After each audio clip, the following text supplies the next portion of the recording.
Hello everyone, I'm International Master Andrew Martin and I've just finished a new chess-based course called the Grunfeld Formula.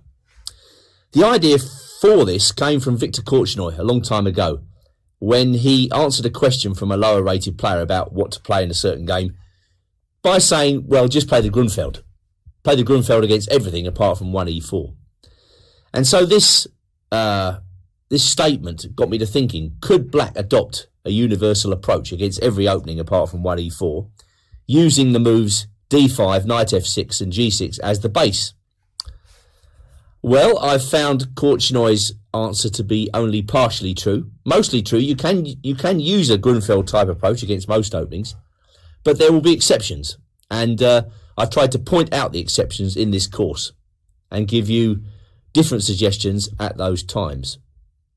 But just to give you a flavour of the sort of thing that's on the DVD, let's take a look at a recent game now from the Lisbon Open in January 2020, very recent indeed, between Ricardo Paulos Fernandez and Nicola Napoli, where black adopts the Grunfeld formula to good effect. Well, now more and more we're seeing these quiet type of openings with white. Is this the Nimzo Larsen attack or is it the Larsen opening directly? When white starts with knight f3, I think it's fair to call it the Nimzo Larsen attack. And black meets it in steadfast fashion by just fianchettoing his king's bishop and playing the pawn up to d5, essentially following the Grunfeld formula. Now, many people would, of course, take on d5 here, but the white player decided to play bishop e2, and black took on c4. What we're going to see in this game is the kind of fluid position that black can often achieve in the Grunfeld. Anybody who plays the Queen's Gambit will know that one of the major problems for black in that type of system is the development of the queenside pieces. Well, in the Grunfeld, this is much easier. Pushing the pawn up to c5 in general lets the queen out and enables the knight to come up behind the pawn, which gives black good control of the centre. So, on we go. White castled. Black plays knight c6. And essentially, black has equalised very easily from this quiet opening. White plays d3. And black just goes b6. Here we see the characteristic development of the queenside pieces. Already, white seems stuck for a plan. Now, we note the ratings of these players. 2100 white, 2333 black. I could show you a whole host of world-class games, and there are plenty of games between players of the highest level on the course. But at the same time, you should see games which are basically at the viewer's level, so that you get a good idea of the types of play that you're going to encounter in your own games. And here, white sticks with playing natural enough moves. He just gets his queen out, brings his rook to the middle, but he isn't really doing anything. He hasn't got any sort of active plan. Meanwhile, black's position is kind of geared to activity. And so we will see him gradually improving his position move by move as we go through the game with the help of the moves like e5. So after 16 moves, black has developed all his pieces and he's now dominating the centre. White's opening has been completely ineffective. Well, e4.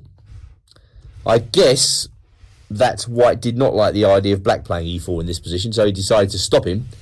But of course that has created a big gaping hole on d4, which black decides basically to go for straight away. And I'm pretty sure in this position that white should just play a move like knight c3. So that if black comes into d4, we maybe take this knight and then put our own knight in on d5. Okay, it's not setting the house on fire, but it might hold the game. Instead, white treads water in this game, doesn't really do very much, and black gradually takes over the game. Napoli comes up with a very nice manoeuvre for the knight, all the way back to f8, up to e6, and then into d4. Black is gradually increasing his small advantage by improving the position of his pieces. Queen to b1. As white overlooked this idea of knight takes f3. He probably did. In fact, this is quite an uninspiring game by white all through. What is white to do? Unfortunately, he's in a fork. He played knight h2, and black just chopped the pawn off. Queen takes h3. Queen to c1 was answered by bishop f6, and bishop c3 by bishop c8. So black is already thinking about some type of mating attack here. It's just a question of the way he wants to do it. Note that white still has no active play at all. Knight goes back to h2.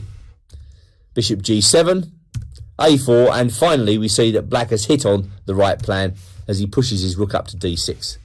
And the point of this is perhaps to play g5 at the right moment, swing the rook across to h6, and then deliver checkmate.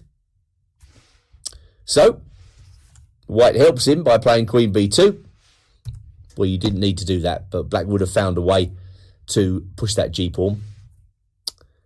g5 was played, rook to d2, g4, and seeing no defence to the rook lift, white decided to resign. Not the world's greatest game, but a game in some ways typical of those players who play these quiet openings with white and then find they run out of ideas at the start of the early middle game. Black, meanwhile, had no problems with development, kept active throughout the game, and in the end was able to launch a checkmating attack.